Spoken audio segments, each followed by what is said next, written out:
Welcome back, students. I will teach you about mathematics of class 10th English medium.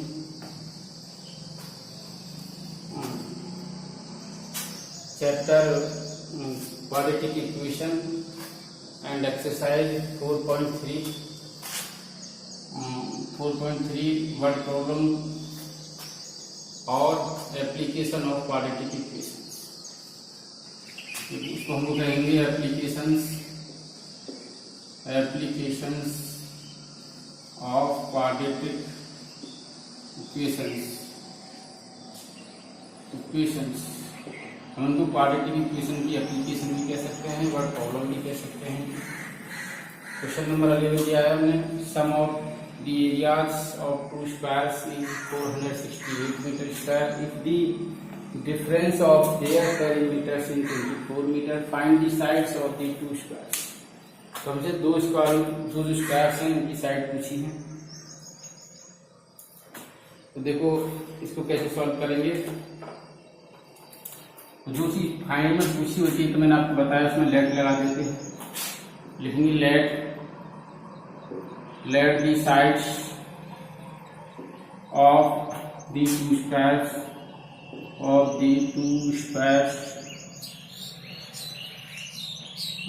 b must be equal, b x and y। मैंने दो square late में लिए, एक square ये है, इसकी side क्या हो जाएगी x,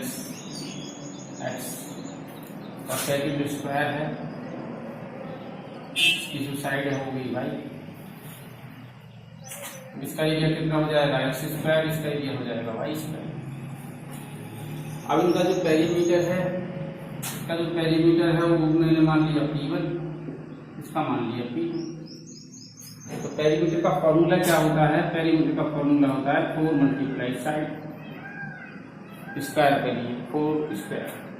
तो P1 का मतलब है फर्स्ट स्क्वायर, तो 4x, P2 कितना हो जाएगा 4y, साइड x इसकी साइड y। अब मुझे डिफरेंस दे रखा है of their perimeters in 24 metre.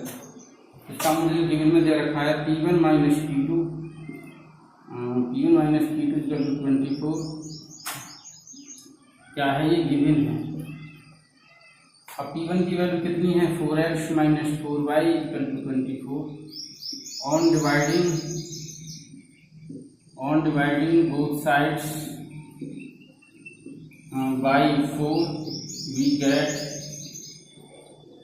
x minus y equal to 4 सीधे 24। अब मैं यहाँ से किसकी वैल्यू फाइंड कर लूँ? या तो x की वैल्यू फाइंड कर लूँ या y की। x की वैल्यू फाइंड करूँ तो y प्लस 6। इक्वेशन 1 मैंने x की वैल्यू y के टर्म में फाइंड कर ली। अब मुझे फर्स्ट सिचुएशन दे रखी है according to first condition, according to the first condition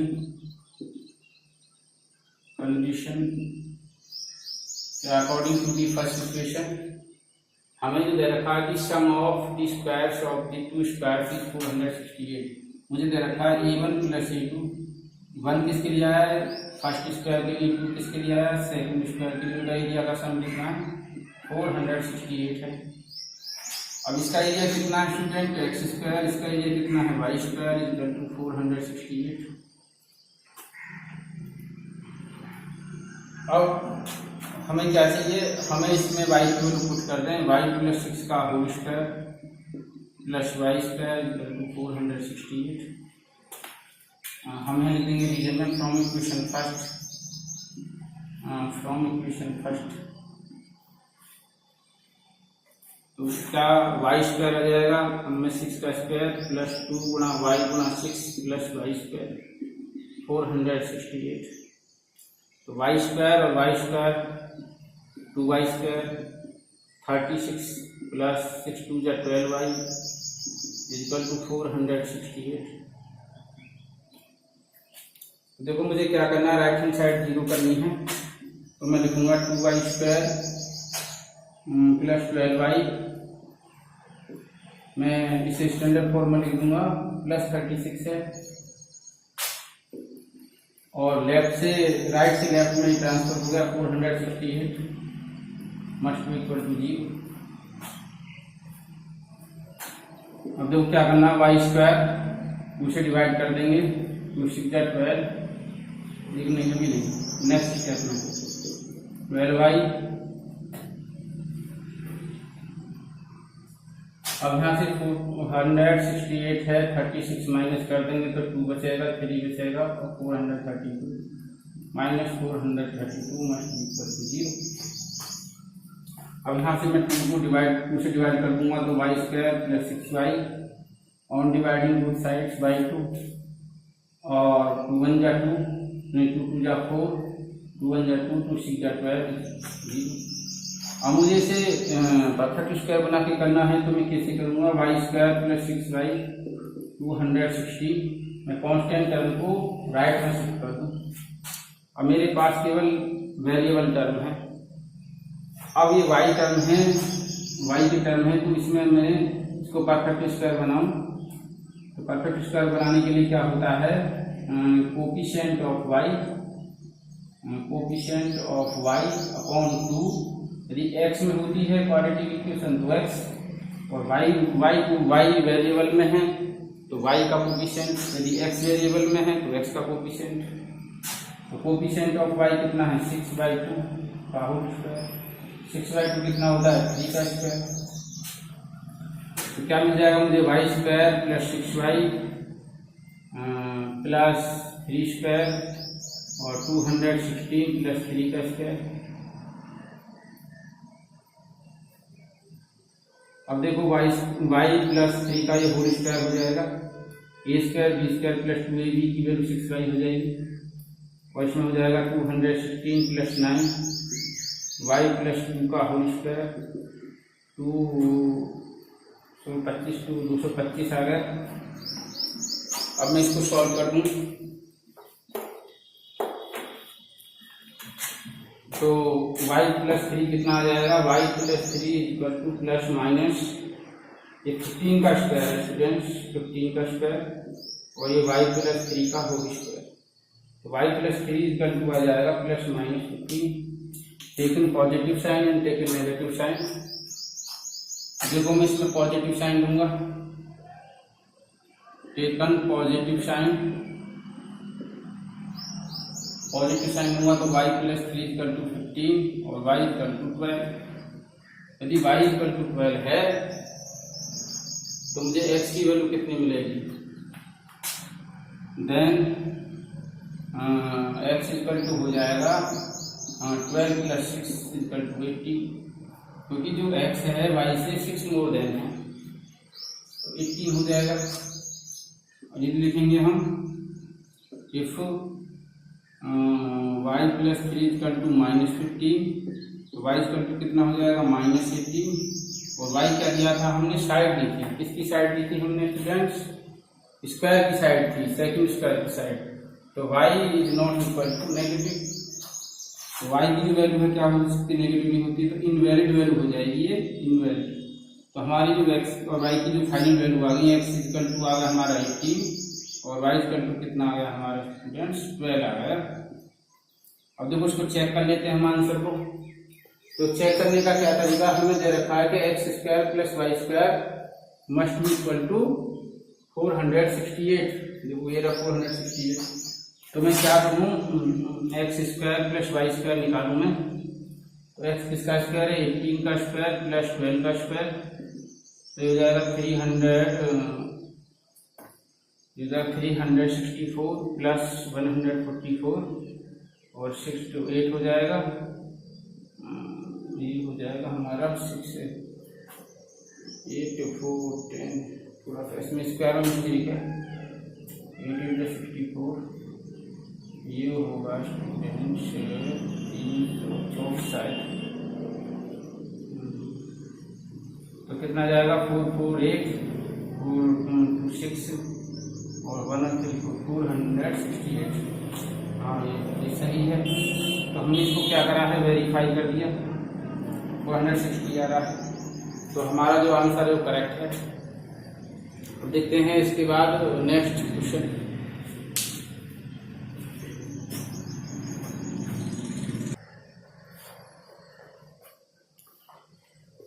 students अब आगे बढ़ते हैं इसी टॉपिक पर, नेक्स्ट टॉपिक पर general quadratic equation. General quadratic equation ये हम बता देते हैं स्टार्टिंग में, ये होती है ax² bx + c = 0। इसमें होता है वन डिस्क्रिमिनेट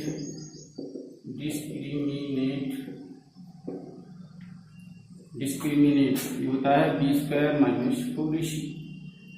इसमें क्या है, a क्या है, a कोफिशिएंट ऑफ x, इसमें b क्या है, कोफिशिएंट ऑफ a है coefficient of x², b coefficient of x, c क्या है, कांस्टेंट टर्म, मतलब फ्री टर्म ऑफ x से स्वतंत्र कांस्टेंट टर्म। अब मुझे निकालना है नेचर, हमें नेचर निकालना है, नेचर ऑफ दी रूट्स,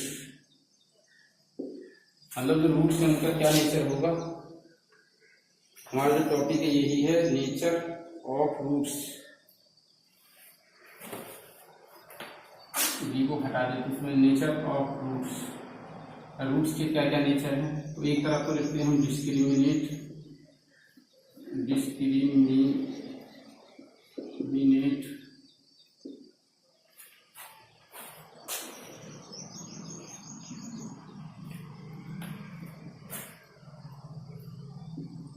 एक तरफ लिखते हैं, दूसरी तरफ नेचर लिखते हैं इसका हम, नेचर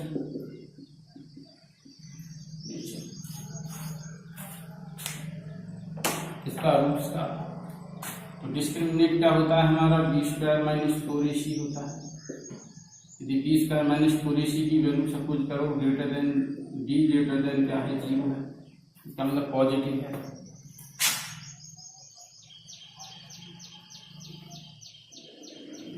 जीरो से ग्रेटर देन है, या इसको कह सकते हैं पॉजिटिव है। तो क्या वैल्यू आएगी नेचर की, नेचर जो हो जाएंगे रियल, रूट्स जो हो जाएंगे रियल एंड अनइक्वल हो जाएंगे, असमान। अनइक्वल कह सकते हैं two distinct real roots, distinct. Unequal को हम डिस्टिंक्ट कह सकते हैं, अलग अलग। डिस्टिंक्ट का मतलब होता है अलग अलग, दोनों मतलब डिफरेंट होंगे, दोनों इक्वल नहीं होंगे। इसके बाद होता है ग्रेटर देन है डी, जी के बराबर 0 के इक्वल है, तो क्या हो जाएगा, इक्वल एंड रियल, मतलब इक्वल होंगे और रियल हो जाएंगे।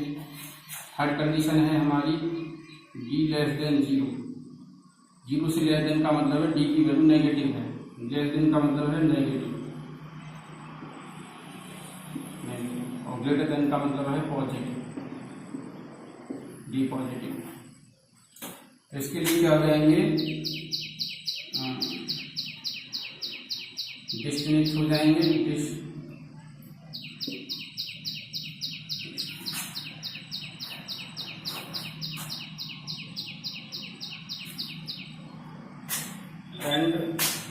एंड मतलब इमेजिनरी, रियल नहीं होंगे, नो रियल, हम इसको लिख देंगे नो रियल। तो नो रियल को कहते हैं इमेजिनरी, इमेजिनरी।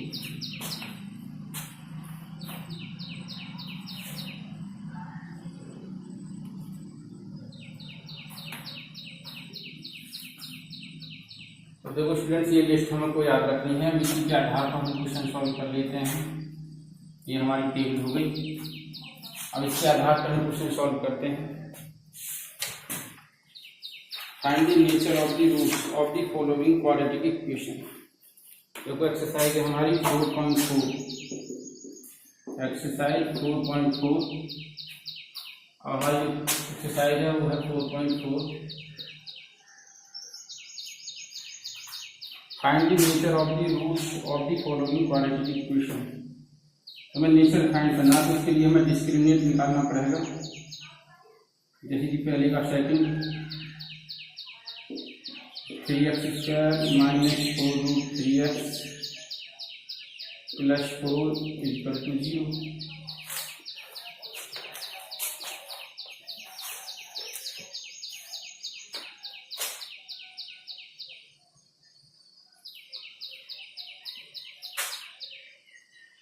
तो हम इसमें बी स्क्वायर माइनस 4ac निकालें तो बी क्या होता है, कोफिशिएंट ऑफ एक्स होता है, एक्स का कोफिशिएंट को एक्स हटा देंगे तो -4√3 का square, 1 4 1 coefficient of x square 3 और कांस्टेंट टर्म 4। तो 4 का माइनस का स्क्वायर पॉजिटिव, 4 का स्क्वायर 16, 4 को 16 मल्टीप्लाई 3 और 4 3 जा 12, 4 जा 48, 48 माइनस 48 इक्वल टू 0। तो हमारे रूट्स कैसे हो जाएंगे, रूट्स जो हो जाएंगे हमारे रियल एंड इक्वल। लिखेंगे roots are real and equal. Roots हमारे रियल और इक्वल होंगे। अब मुझे इनको फाइंड करना है। यदि रूट्स रियल हैं, रियल एग्जिस्ट होते हैं हमारे रूट, यदि रियल रूट एग्जिस्ट होते हैं तो फाइंड दें, उनको हमें फाइंड करना है। तो एक्स की वैल्यू फॉर्मूला है हीरोन फॉर्मूला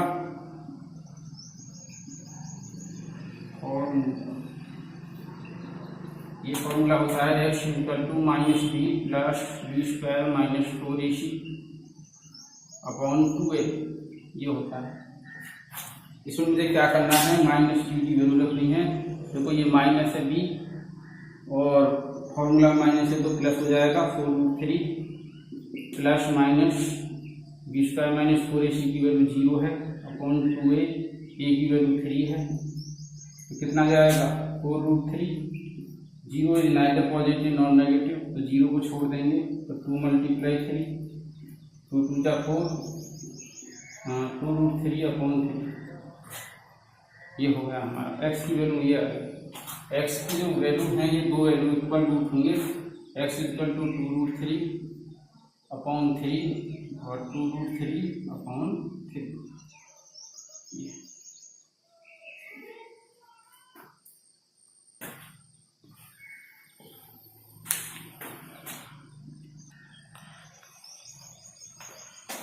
स्टूडेंट्स इसमें थोड़ा सा हम सुधार कर लेते हैं। ये हीरोज फॉर्मूला नहीं है, इसको हम क्वाड्रेटिक फॉर्मूला कहते हैं।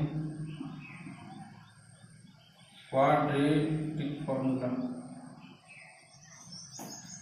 फॉर्मूला है। हीरोन फॉर्मूला तो ये होता है del into root s into s minus a s minus b into s minus c. इसे एरिया ऑफ ट्राइंगल फाइंड किया जाता है। तो इसमें ये क्वाड्रेटिक फॉर्मूला हो गया। अब देखो या तो ये लिख सकते हैं, अब हम चाहें तो इसको ऐसे भी कर सकते हैं, इसके में फैक्टर कर दूं 3 के, तो √3 गुणा √3, क्या आपके यहाँ सीट में सीधे रखा है √3 गुणा √3, तो 1√3 से √3 कैंसिल हो जाएगा, जाएंगे 2/√3 कोमा 2/√3 एक्स स्क्वायर। ये ऐसे कर लेंगे हम। अब इसके बाद देखते हैं हम अगला क्वेश्चन।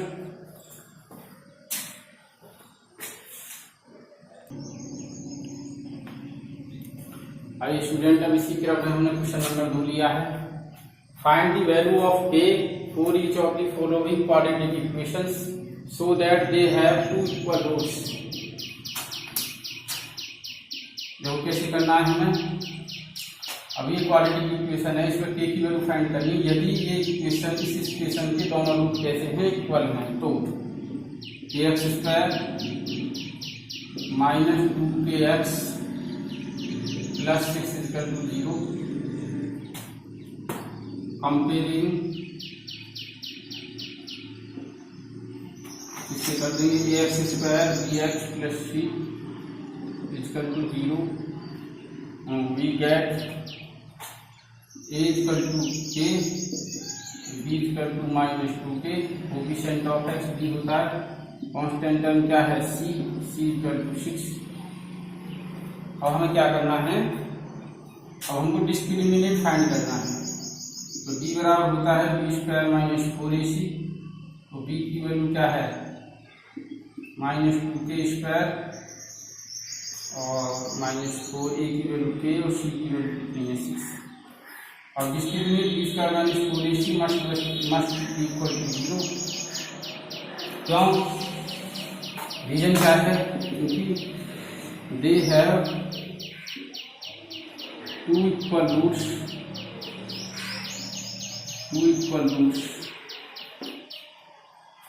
फोर 2 इक्वल रूट्स इसका भी 0। तो 4k² -4k इसमें गुणा हो जाए 4k × 6 इक्वल टू 0। -2 का स्क्वायर कितना हो जाएगा 4 हो जाएगा।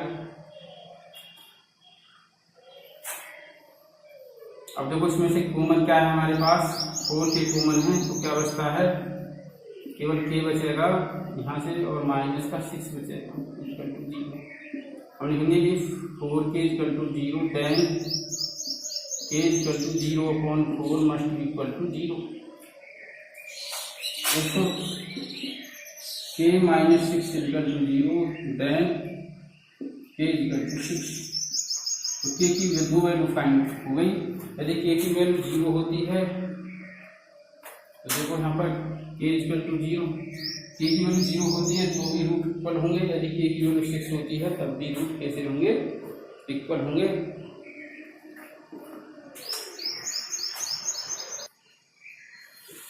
तो देखो स्टूडेंट हमने ये कहा था, देखो हमारी क्वाड्रेटिक इक्वेशन ये है।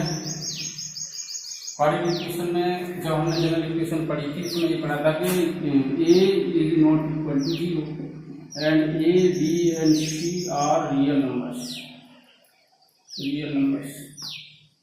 a की वैल्यू 0 नहीं होनी चाहिए, हम k की वैल्यू 0 रखते हैं तो यहाँ पर a की वैल्यू 0 हो जाएगी, इसलिए इसको इनवैलिड हो जाएगा। तो ये क्या हो जाएगा इनवैलिड हो जाएगा, इसको हम नहीं लेंगे। तो क्या है k is not equal to 0, k equal to 0 नहीं है, इसमें रीजन में लिखेंगे। क्योंकि k क्या है कोफिशिएंट ऑफ x², x² का कोफिशिएंट क्या होता है इज नॉट इक्वल टू 0 होता है। तो इसमें यही वैल्यू हमारी फॉलो हो जाएगी k इक्वल टू 6। तो देखो स्टूडेंट्स आज की वीडियो में बस इतना ही, वीडियो को ध्यान से देखना है। यदि कहीं प्रॉब्लम है तो कमेंट सेक्शन में जाके कमेंट करना है, और यदि वीडियो आपको अच्छी लगती है तो वीडियो को लाइक करना है, अच्छी नहीं लगती तो डिसलाइक करना है। समझ में आ रहा है नहीं आ रहा ये भी आपको कमेंट करके बताना है। और यदि कहीं ये जो क्वाड्रेटिक फार्मूला ये आपको फार्मूला की कॉपी आप नोट्स बुक बना लीजिए, उसमें जो फार्मूला होने चाहिए चैप्टर वाइज होने चाहिए। तो जो हम फार्मूला की जो नोटबुक बनाएंगे उसमें चैप्टर वाइज हम फार्मूला लिखेंगे और वो हमको फार्मूला का एक अलग मैटर हो जाएगा, और जिसको हम एग्जाम समय में कम समय में ज़्यादा से ज़्यादा याद कर सकते हैं, ज़्यादा से ज़्यादा लर्न कर सकते हैं और अच्छे नंबर ऑब्टेन कर सकते हैं फाइनल एग्जाम में। तो इसी के साथ students thank you for watching this video.